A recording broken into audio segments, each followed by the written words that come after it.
August 15th, 1945. For 37 hours. Off the coast of Okinawa, the sea is unusually calm. No engines screaming.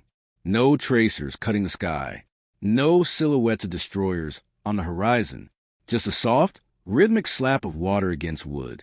A lone American PT boat drifts in the half-light of dawn, its engines idling low, like a predator unsure whether the hunt is over. The crew stand scattered across the deck, some gripping their coffee tins, others staring blankly at the pale sky. They've been awake for hours, maybe days. Time doesn't mean much out here anymore. Then it comes. A voice cracks through the radio, distorted, distant, almost unreal. Japan has surrendered. No cheering. Not at first. Just silence. You can almost feel it. That strange, hollow pause when men who lived in constant danger suddenly don't know what to do without it. One sailor lets out a breath he didn't realize he'd been holding. Another laughs, but it sounds wrong. Too sharp. Too sudden. The war is over. But for these boats, this is only the beginning of the end. The American PT boat, patrol torpedo, was never meant to be graceful.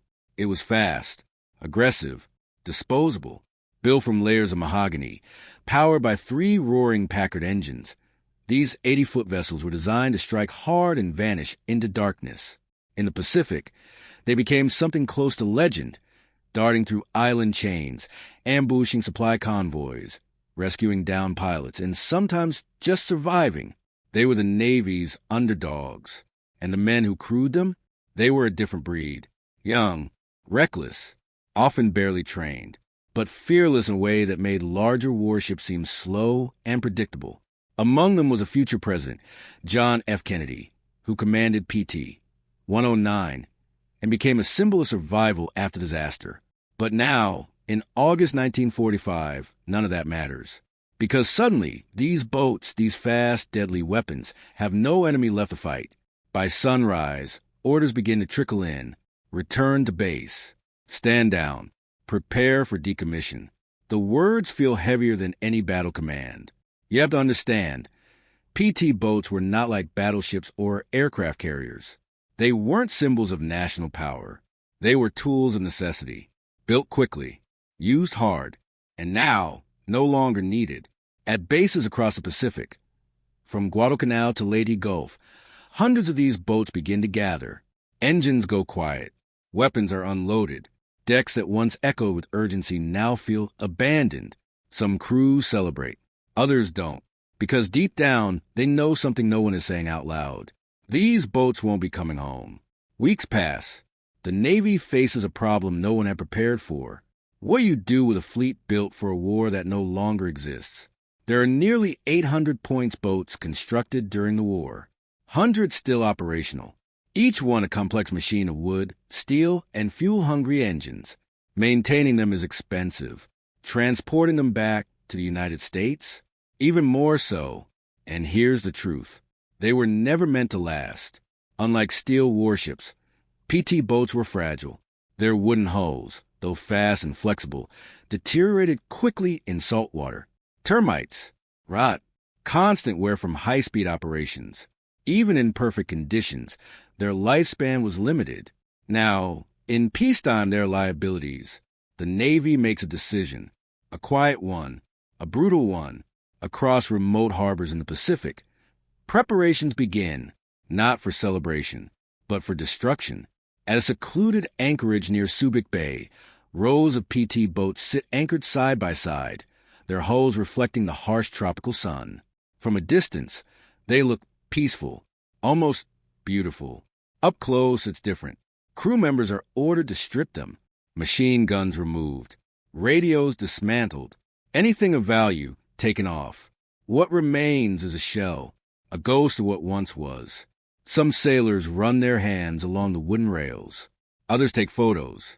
A few refuse to watch because they've heard the rumors, and they know what's coming next. The first explosion shatters the silence. A plume of water erupts into the sky as one of the boats is deliberately detonated. The shock wave ripples across the bay, rocking the others in their moorings. Then another, and another. One by one, they're being destroyed. Not in battle, not by the enemy, but by their own Navy. You can almost feel the disbelief. These boats survived Japanese gunfire, kamikaze attacks, night ambushes, only to be blown apart in peacetime like scrap. Why? Why destroy them here? Why not bring them home? Why erase them completely? Because the truth is more complicated than it seems, and far more unsettling. As the smoke drifts over Subic Bay and the wreckage begins to sink beneath the surface, a question lingers in the minds of those who witnessed it. Was this really the only option? Or was something else at play? Something the Navy didn't want anyone to see?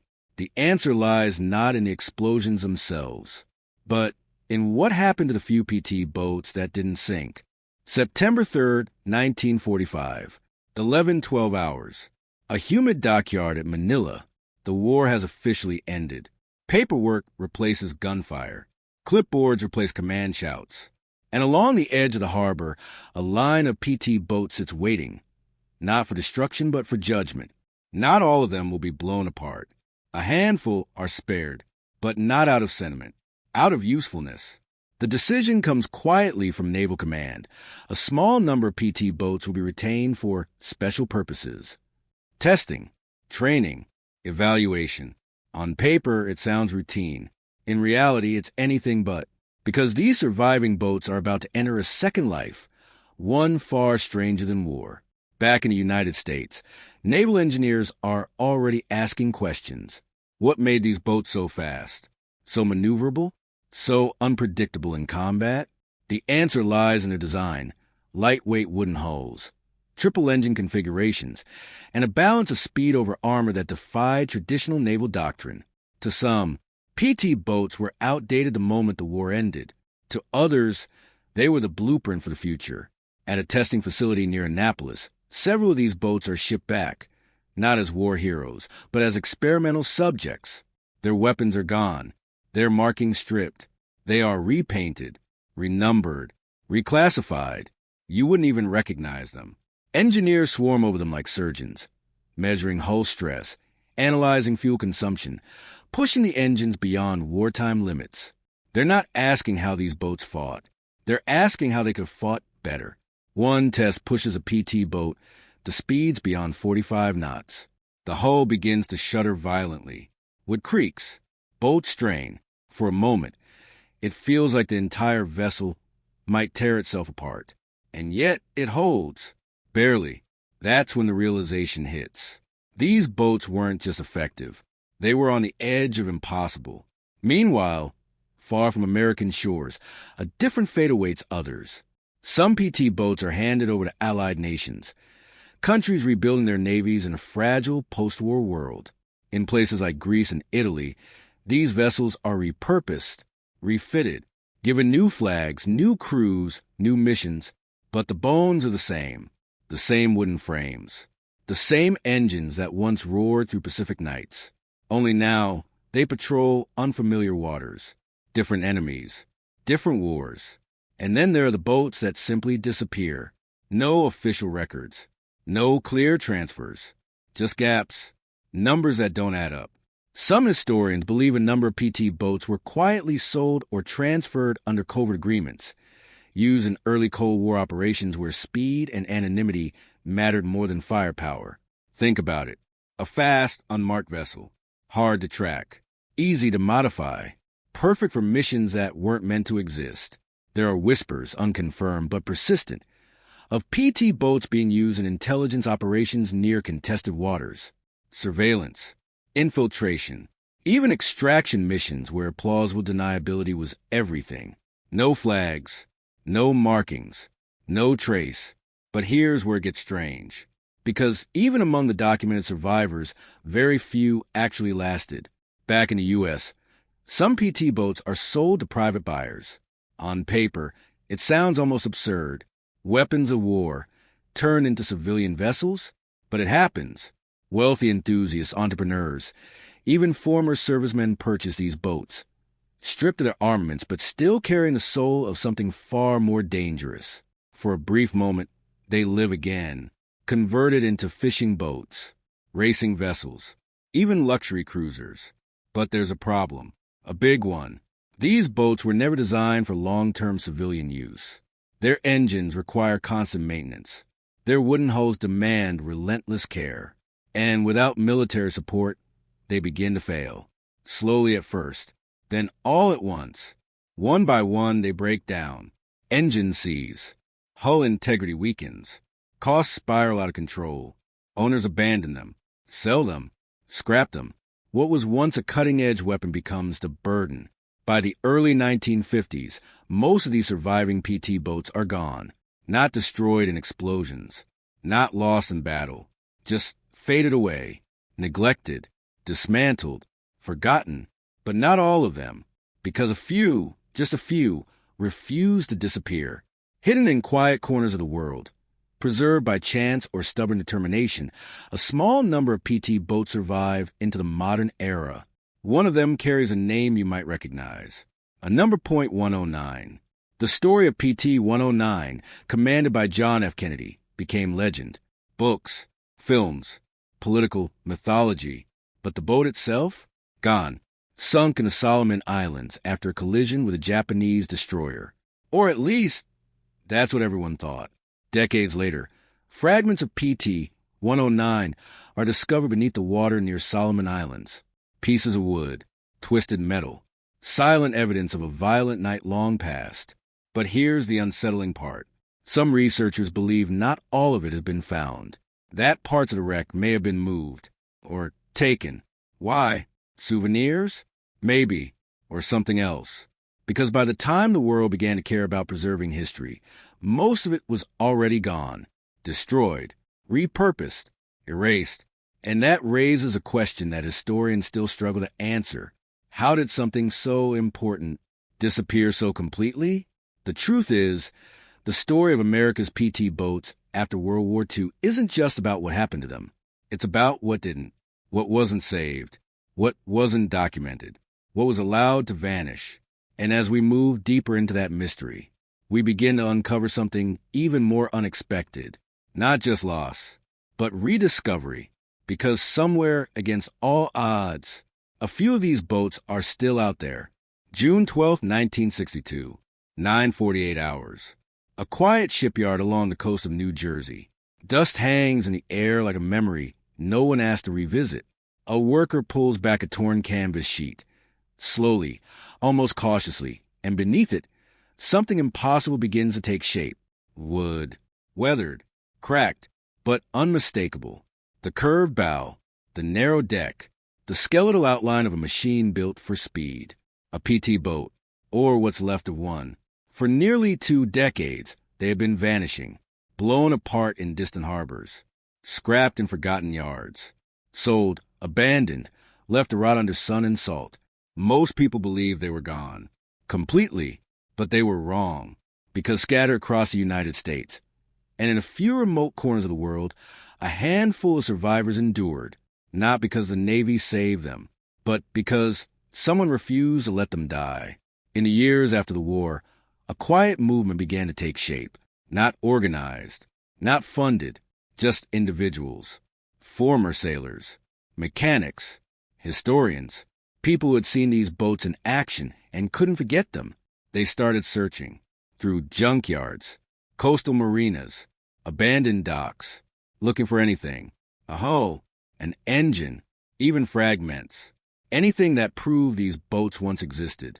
And when they found them, the condition was almost always the same, devastating.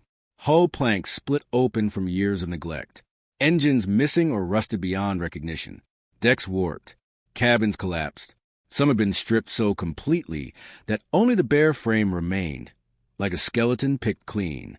You can almost imagine the silence in those moments, standing in front of what used to be a weapon of war, now reduced to debris. And still, they chose to rebuild. One of the most ambitious efforts begins decades later, driven by a nonprofit organization, PT Boats Incorporated. Their mission is simple: bring them back, not as museum pieces, but as living machines. In workshops filled with the smell of sawdust and engine oil, craftsmen begin the painstaking process of restoration.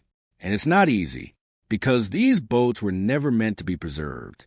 There are no complete blueprints, no standardized parts. Everything has to be rediscovered, recreated, Reimagined, original mahogany must be sourced or replicated. Engines, those massive Packard V12s, have to be rebuilt from scattered components, often pulled from entirely different machines. Every bolt, every fitting, a puzzle with missing pieces. And then there's the challenge no one can ignore. How do you restore something that was designed to be temporary? These boats were built for speed, not longevity.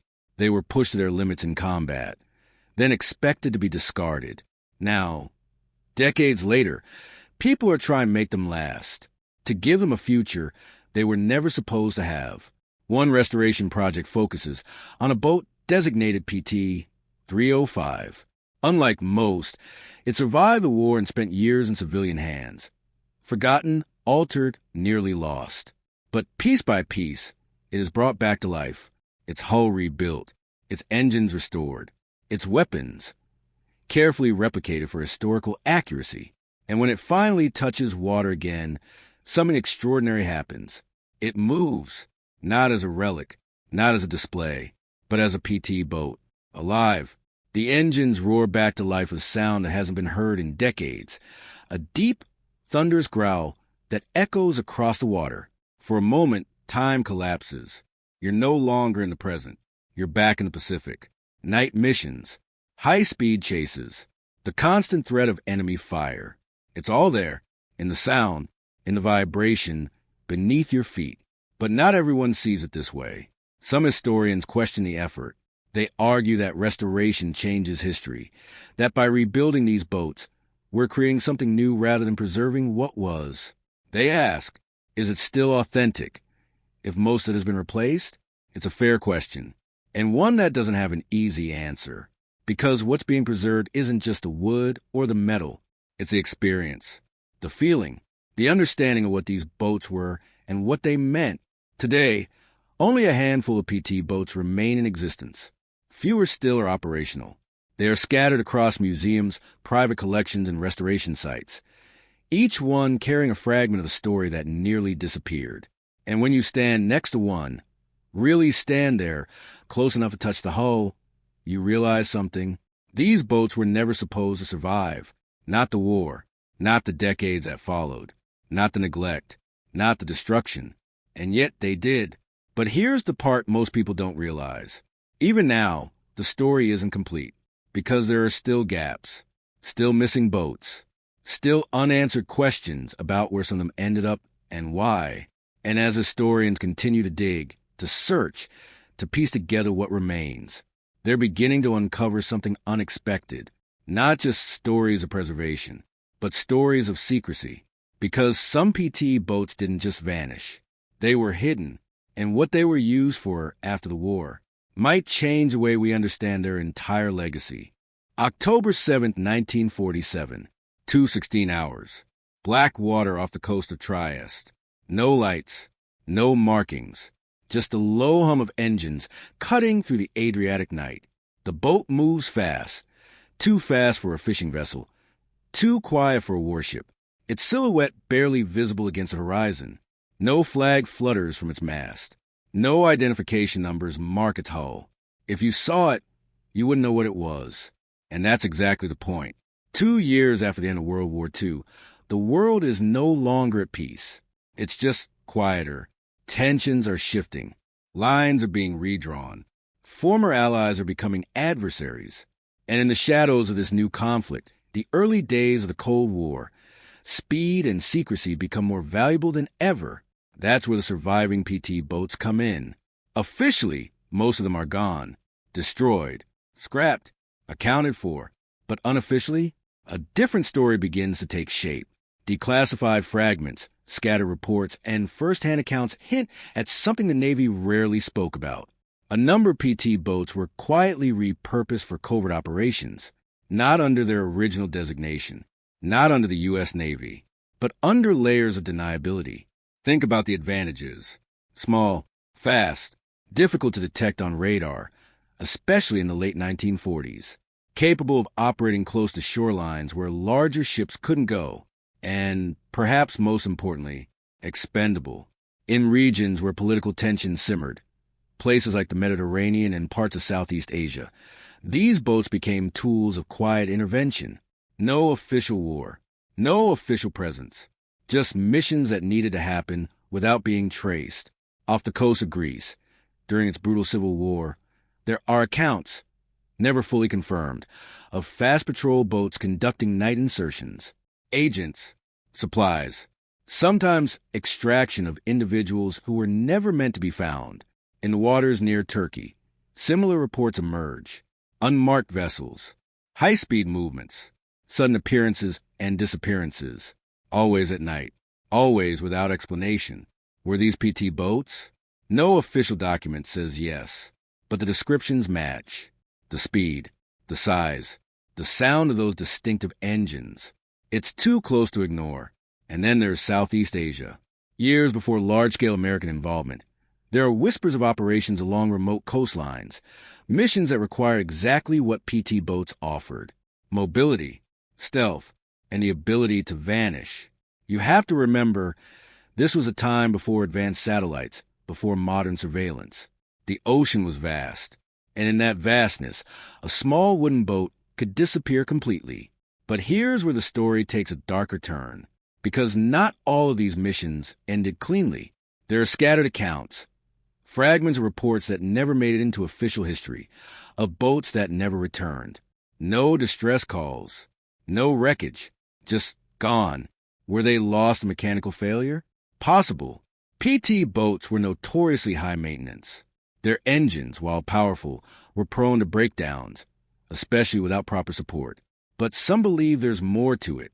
Encounters, interceptions, operations that went wrong in places where no one could admit they were even happening. And if a boat disappeared under those circumstances, there would be no rescue mission, no investigation, no record, just silence. Back in the United States, the public remains unaware.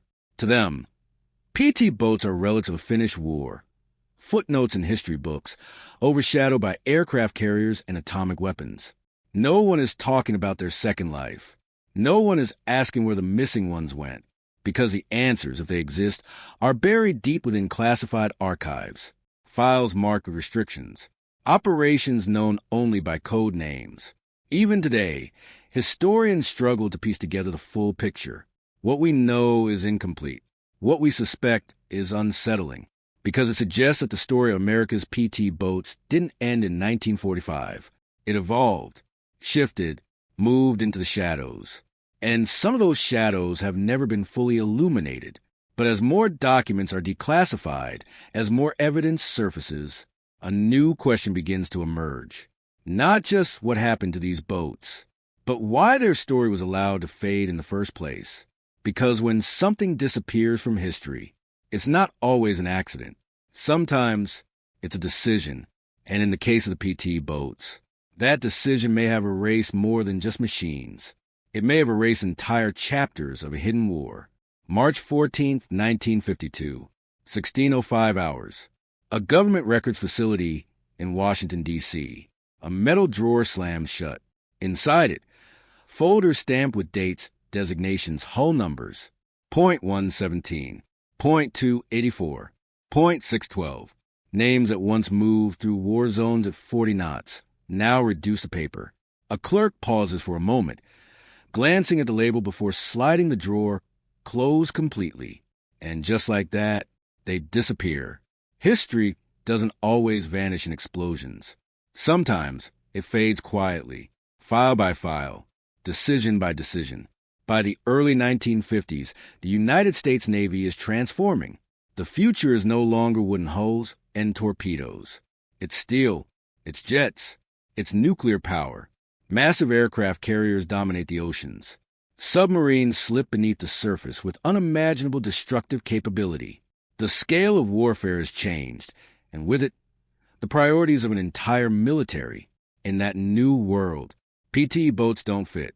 They are seen as relics of a different kind of war, a smaller war, a closer war, one fought in darkness at close range, where decisions were made in seconds and survival depended on instinct as much as strategy.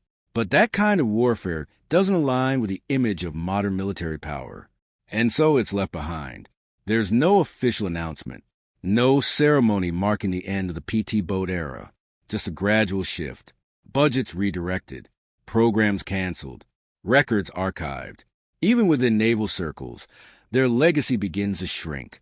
Training manuals stop mentioning them. New officers learn about carrier groups, not coastal ambush tactics. The knowledge fades. And then there's another factor, one that's harder to quantify, harder to admit: the nature of their service. PT boats operated in the margins, night missions, hit-and-run attacks, close encounters that often went undocumented or were difficult to verify. They didn't deliver decisive, headline-making victories. They disrupted, they harassed, they survived. In a post-war world eager for clear narratives, heroes' victories, turning points, PT boats don't fit neatly. Their contributions are real, but they're messy, fragmented, hard to package into a single story. So they're simplified, reduced anecdotes, footnotes, a brief mention in broader histories of the Pacific War. Even figures like John F. Kennedy, whose story brought brief attention to PT boats, end up overshadowing the vessels themselves. The man becomes the focus, the boat a backdrop. Hollywood plays its part too. Films dramatize individual heroism, but rarely explore the broader reality of these boats, their limitations, their fragility, the sheer intensity of the missions they carried out. What remains is an image, not the full truth. And over time, that image fades. By the 1960s, most Americans have never heard of PT boats. They know the war was fought. They know it was won. But the details, the smaller, sharper edges of that history, are gone. Except they're not entirely. Because while official memory dims, personal memory persists. Veterans begin to tell their stories. At reunions, in letters, in small, self-published memoirs. They talk about the speed, the fear, the nights when visibility dropped to zero and every shadow could be an enemy ship. They talk about the sound of those engines, how you could feel them in your chest. They talk about the moments when everything went wrong and somehow they made it back. These stories don't always reach a wide audience, but they survive, pass from one person to another, from one generation to the next, and slowly interest begins to return. Historians start asking questions. Why were so many boats destroyed instead of preserved? Why are there gaps in the records? Why do certain operations seem to exist only in fragments? The deeper they look, the more incomplete the story becomes. Because for every documented mission, there are others that remain unclear. For every preserved record, there are files that were never released or possibly never kept. And that leads to a realization that changes everything. Maybe the disappearance of PT boats wasn't just about practicality, or cost, or technological progress. Maybe it was also about control. Control over how the war would be remembered, which stories would be told, and which ones would quietly fade away. Because history isn't just what happened. It's what gets recorded, what gets preserved, what gets repeated. And in the case of America's PT boats, much of that history was allowed to slip beneath the surface. But not all of it. Because today, decades later, something unexpected is happening. The boats that survived are starting to speak again, not through documents, not through official reports, but through something far more powerful. And what they reveal is bringing their story back to life in a way no archive ever could. May 27th, 2017, 10:22 hours. The calm surface of Lake Pontchartrain. A crowd gathers along the shoreline, cameras ready, conversations low. There's a sense of anticipation, quiet but unmistakable.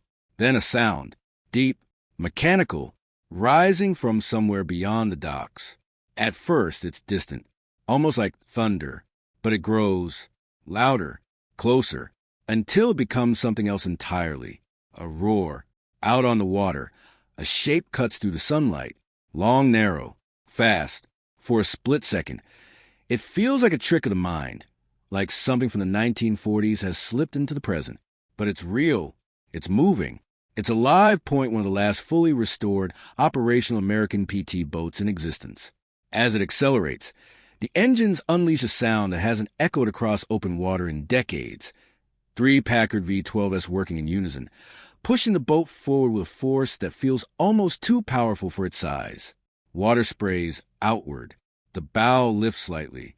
And just like that, you're not watching history. You're inside it.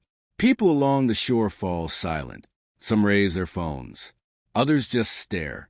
Because what they're seeing isn't just a restored vessel.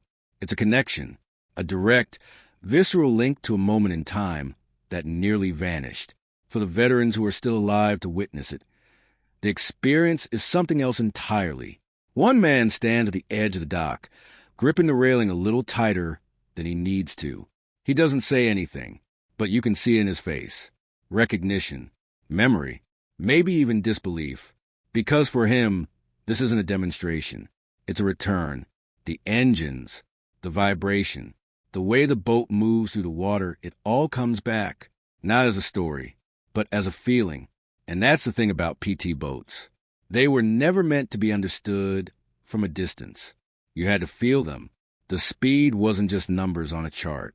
It was the way your body reacted as the boat surged forward, the way your senses sharpened when visibility dropped and every shadow became a threat, the way the night closed in around you, broken only by the glow of instruments and the occasional flash of gunfire. You can read about that. You can watch films. But until you hear those engines, until you feel that motion beneath your feet, you don't really understand it. That's why these restorations matter. Not because they preserve objects, but because they preserve experiences. Across the United States and beyond, a small but dedicated community continues this work, restoring, maintaining, operating, keeping something alive that was never supposed to survive. At maritime museums, visitors climb aboard these boats, carefully, respectfully, and for a brief moment, they step into a different world.